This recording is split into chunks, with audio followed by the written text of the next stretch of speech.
Hi, I'm Dr. Chuck Betters. As a pastor of nearly 5 decades, I have experienced the joy of being a shepherd among God's people, and I've also experienced the curses of being a shepherd amongst God's people. I have a question here from a pastor, and I want to read it to you. It's kind of sad, but at the same time, I hope I can offer him help and give him hope as well. I've been a pastor of a relatively small church for the past 20 years. I know my congregation pretty well. I hear the good, the bad, and the ugly. I pour my heart and soul into preaching and counseling, but after 20 years, I am struggling with feeling defeated, discouraged, and thinking it might be time to just quit. The criticism I hear is affecting my marriage, my family, and my friendships. Sometimes we just feel so alone, even though we are surrounded by people every week.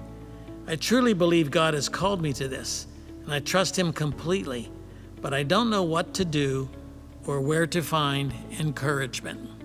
Isn't that sad? One of the things that I have encouraged congregations to understand is that sometimes it's not the pastor's fault. Sometimes it's your fault. And maybe it's time for the laymen in your church to look inward and ask themselves exactly why they are criticizing you for work that you're doing. Now, some of that criticism may be deserved. I don't know. I don't know your situation. But I do know this. It is much easier in terms of relationships to pastor a larger church than it is to pastor a smaller church. Because if one family in a small church decides to leave, it affects every single person in the church. If one family in a larger church leaves, the impact is less severe. Now, pastoring a larger church for most of my life has its problems as well. Some of the problems that pastors face, regardless of the size of the church, are pretty much common. We have very few friends that will remain faithful, and for many in the church, in fact, I would say for most in the church, we are not friends, we are a commodity. We are something for them to get something out of. We are there to service them. Sometimes jokingly, while I used to preach, I would think to myself, I wonder how many people have scorecards underneath their pews that are going to hold up the scorecards at certain points and say 7.0, 8.3, 9.0, 1.0, and to voice their criticism in that way. It's kind of humorous to think of. But at the same time, people do judge the church by who is standing behind the pulpit and how well he is communicating the truth of the message of Scripture in a way that affects their lives. Sometimes people will walk out hating the sermon. Sometimes they'll walk out loving the sermon, especially true in counseling. People oftentimes do not tell the counselor the truth, and we are supposed to somehow read their minds and learn the truth, maybe through a Ouija board or something like that, because they really don't want help. They just want to talk about problems, oftentimes without really trying to get to the heart of what they're facing, getting to the heart issue that brought them into that mess. Pastors have to deal with this all the time. I would encourage you that maybe it's time to take a look at a long rest, maybe a sabbatical.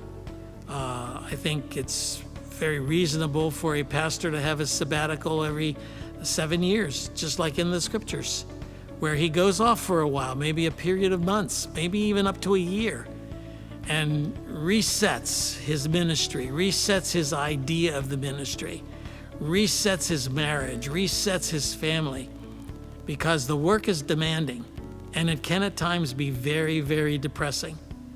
And I'll say this, especially in a small church. So perhaps you need some rest. Perhaps you need to reevaluate your calling. You know, this is one of those things that pastors oftentimes are afraid to do. We are called into the ministry, but not necessarily into the particular mission of ministry to which we entered early in life. For example, Maybe you were called early to be a pastor of a local church, and maybe now God is calling you to be a missionary, or to be a teacher at a Christian school or a Christian college, or to be a counselor full-time. So the mission can change, the ministry continues, because that calling is irrevocable. God does not change his mind when he calls you into the ministry. Only a few are selected for that role. And so I want you maybe to take the time to come apart for a while, maybe not feel as sorry for yourself as you are right now, because we pastors, we can hold pretty big pity parties. We're pretty good at that, especially when we get together with other pastors and we commiserate with them. And we find out that the problems we're facing are very similar to what they're facing, regardless of the size of the church. But there comes a time in every one of our ministries where we need to sit down and retool, reevaluate where we are. I'm in the process of doing that right now. I just retired from the pastoral ministry. I don't have the pulpit anymore. You're my pulpit. These opportunities that I have by way of Mark Inc. Ministries have become my pulpit. They're not the same. In many ways, they're better than what I used to have. And in some other ways, they're not as good as what I used to have, those opportunities to handle the word. But God has called me to handle the word. And I'm going to handle the word regardless of what role I might be facing in the ministry. So take a deep breath, my friend. Back off for a moment. Reevaluate, retool, take some time off. Hopefully your church will agree to that. If not, then maybe it's time for you to look for another church, even after 20 years of ministry. I want to thank you for your service to the pulpit and to the ministry. Sometimes you guys who are in these smaller churches go unnoticed. Nobody knows about your faithfulness except the one who called you. And so you keep that role active and flourishing for his glory and not for your own. Hope this helps.